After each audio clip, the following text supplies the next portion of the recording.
അതെ, അപ്പൊ നമ്മൾ ഇന്ന് കാണാൻ പോകുന്നത് നമ്മൾ പോർക്ക് എങ്ങനെ കറി വെക്കുന്നതെന്നാണ് കേട്ടോ. അപ്പൊ ഇവിടെ പോർക്ക് കറി വെക്കാൻ വേണ്ടിയിട്ട് എല്ലാം സെറ്റ് ചെയ്ത് വെച്ചിരിക്കുക. ചേച്ചിയാണ് കേട്ടോ ഉണ്ടാക്കുന്നത്. ഞാനിവിടെ വെറുതെ ഒന്ന് വാചകം ഒടിച്ച് ചേച്ചിയുടെ കൂടെ ചേച്ചി ഇങ്ങനെ ഡിസ്റ്റർബ് ചെയ്തുകൊണ്ടിരിക്കുക എങ്ങനെയാണെന്ന് കണ്ടുപിടിക്കാൻ വേണ്ടിയിട്ട് വന്നതാണ് കേട്ടോ. അപ്പൊ നമുക്ക് അച്ഛൻ ആദ്യം തന്നെ ചെറിയ ഉള്ളി, വെളുത്തുള്ളി, ഇഞ്ചി, സബോള, പച്ചമുളക്, കറിവേപ്പില ഇതെല്ലാം അരിഞ്ഞ് വൃത്തിയാക്കി തന്നിട്ടുണ്ടായിരുന്നേ. ചേച്ചി എന്നിട്ട് അതിനകത്തിലേക്ക് എന്താ പറയാ പോർക്കെല്ലാം വൃത്തിയാക്കി വെച്ചിട്ടുണ്ടായിരുന്നു കഴുകി. അപ്പൊ അതിനകത്തിലേക്ക് ആദ്യം തന്നെ കുറച്ച് മഞ്ഞപ്പൊടിയും ഉപ്പും ഇട്ടു. ചേച്ചി ആവശ്യത്തിന് ഉപ്പും ഇട്ടിട്ട് നന്നായിട്ട് അതൊന്ന് തിരുമ്പി പിന്നെ മിക്സ് ചെയ്തു. എന്നിട്ട് അതിനകത്തിലേക്ക് കുറച്ച് നാരങ്ങ ഒഴിച്ചു കേട്ടോ. അപ്പൊ നാരങ്ങ എന്തിനാ ഒഴിക്കുന്നതെന്ന് എനിക്ക് അറിയത്തില്ലായിരുന്നു. അപ്പൊ ഞാൻ ചേച്ചിനോട് ചോദിച്ചു, ചേച്ചി എന്തിനാ നാരങ്ങ ഒഴിക്കുന്നത് ചോദിച്ചപ്പോൾ ചേച്ചി പറഞ്ഞത് നല്ലൊരു എസൻസ് കിട്ടും, നല്ലൊരു ടേസ്റ്റ് കിട്ടും. പിന്നെ ഈ പൊടികൾ നമ്മൾ ചേർക്കുന്ന പൊടികളൊക്കെ നന്നായിട്ട് മിക്സ് ആകാൻ വേണ്ടിയിട്ട് നാരങ്ങ ഒഴിക്കുന്നത് നല്ലതാണെന്ന് എനിക്കതൊരു പുതിയ അറിവായിരുന്നു കേട്ടോ. അപ്പം ഞാനത് അപ്പം അറിയാത്തവരാരെങ്കിലും കാണോ, അറിയുന്നവരും ഉണ്ടായിരിക്കും. ഞാനപ്പം നിങ്ങൾക്കൂടി ഷെയർ ചെയ്താട്ടോ അത്.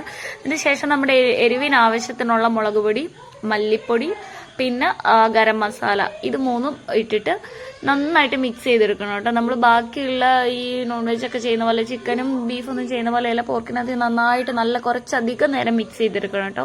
അപ്പോൾ ചേച്ചി നന്നായിട്ട് തിരുമ്പി മിക്സ് ചെയ്തെടുക്കുകയാണ് കേട്ടോ. അപ്പോൾ എന്നോട് ചെയ്യുന്നുണ്ടോ എന്ന് ചോദിച്ചു. പക്ഷേ എനിക്ക് എന്തോ ഒരു ബുദ്ധിമുട്ടാണ് കേട്ടോ ഇത് കാണാൻ തന്നെ. അപ്പം ഞാൻ വേണ്ടാന്ന് പറഞ്ഞ് ഒഴിഞ്ഞു മാറി.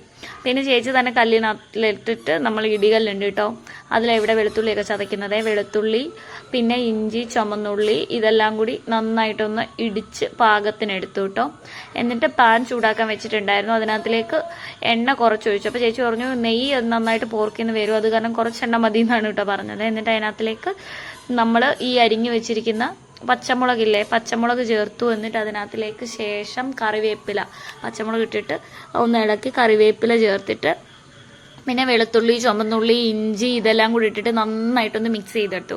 ഇതിനിടയിൽ സബോള അരിഞ്ഞ് വെച്ചിട്ടുണ്ടായിരുന്നു കേട്ടോ. അപ്പോൾ അത് ഇടാൻ മറന്നുപോയി. അപ്പം ഞാൻ ചേച്ചി ഇത് വേണ്ടേന്ന് കരുതി, ഞാൻ കരുതി ഇനി വേണ്ടേന്ന് കരുതി അറിയില്ലല്ലോ.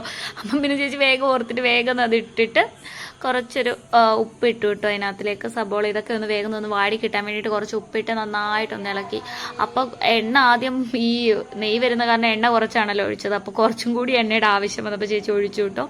എന്നിട്ട് ഇതെല്ലാം ഒന്ന് വാടി ഒന്ന് വന്ന സമയത്ത് വലുതായിട്ടൊന്ന് വാടി ചെറുതായിട്ടൊന്ന് വാടി വന്നാൽ മതി. വാടി വന്ന സമയത്തേക്ക് ചേച്ചി പിന്നെ ആണെങ്കിൽ പോർക്ക് മസാലയൊക്കെ ഇട്ട് വെച്ചിട്ടുണ്ടല്ലോ. അപ്പോൾ 1 മണിക്കൂർ നമ്മളിത് റെസ്റ്റ് ചെയ്യാൻ വെക്കണം കേട്ടോ. ഇതിനകത്ത് മസാലയെല്ലാം ഇട്ട് മിക്സ് ചെയ്ത് കഴിയുമ്പോൾ അതെടുത്തിട്ട് ഈ വഴറ്റി വെച്ചിരിക്കുന്ന സബോളക്കകത്തിലേക്ക് ഇട്ട് നന്നായിട്ട് മിക്സ് ചെയ്ത് അടച്ച് വെച്ച് നമ്മൾ വേവിക്കണം. നല്ല പോലെ പോർക്ക് നല്ല രീതിയിൽ വെന്ത് കിട്ടണം കേട്ടോ, നല്ലോണം പോലെ വെന്ത് കിട്ടണം. അപ്പോൾ ഇങ്ങനെ 5 മിനിറ്റ് ഇടവിട്ട് ഞങ്ങൾ ഇളക്കി കൊടുക്കുന്നുണ്ടായിരുന്നു കേട്ടോ. നന്നായിട്ടായി. എന്നിട്ട് അത് ആയി കേട്ടോ. ആയി കഴിയുമ്പോൾ അതിനകത്തിലേക്ക് ഇനി നമുക്ക് വേറെ കുറച്ച് സാധനങ്ങളൂടെ ഇടാൻ വേണ്ടിയിട്ടുണ്ട്.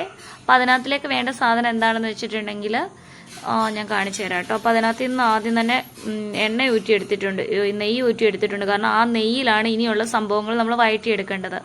അപ്പോൾ ആദ്യം തന്നെ കുറച്ച് സബോള അതിനകത്തിൽ അരിഞ്ഞിട്ടു, പച്ചമുളകും അരിഞ്ഞിട്ടു. ബാക്കിയുള്ള ഈ വെളുത്തുള്ളിയും തക്കാളി ഇഞ്ചിയൊക്കെ നമ്മൾ പേസ്റ്റ് ആക്കിയിട്ടാണ് എടുക്കുന്നത്.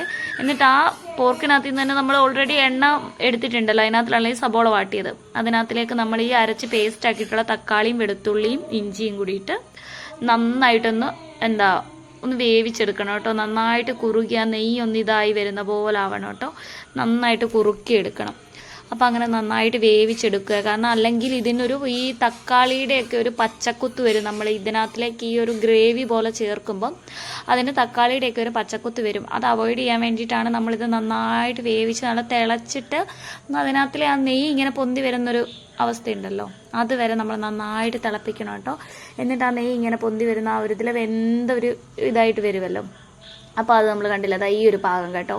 അത് നമ്മൾ ഈ നേരത്തെ വേവിച്ച് വെച്ചിരിക്കുന്ന പോർക്കിനകത്തിലേക്ക് ചേർക്കുക, നന്നായി മിക്സ് ചെയ്യുക. എന്നിട്ട് ഒന്നും കൂടി അടുപ്പത്ത് വെച്ചിട്ട് നന്നായിട്ടൊന്ന് വേവിച്ചെടുക്കണം കേട്ടോ.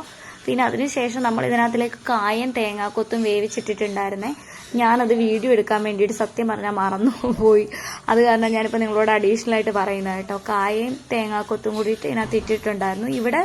ഇവിടെ നമ്മൾ തൃശ്ശൂർ സൈഡിലൊക്കെ ഇതിനകത്തിലേക്ക് മറ്റേ കൂർക്കയില്ലേ അതൊക്കെ ചേർക്കുകയെ. അപ്പോൾ ഇത് റെഡിയായി.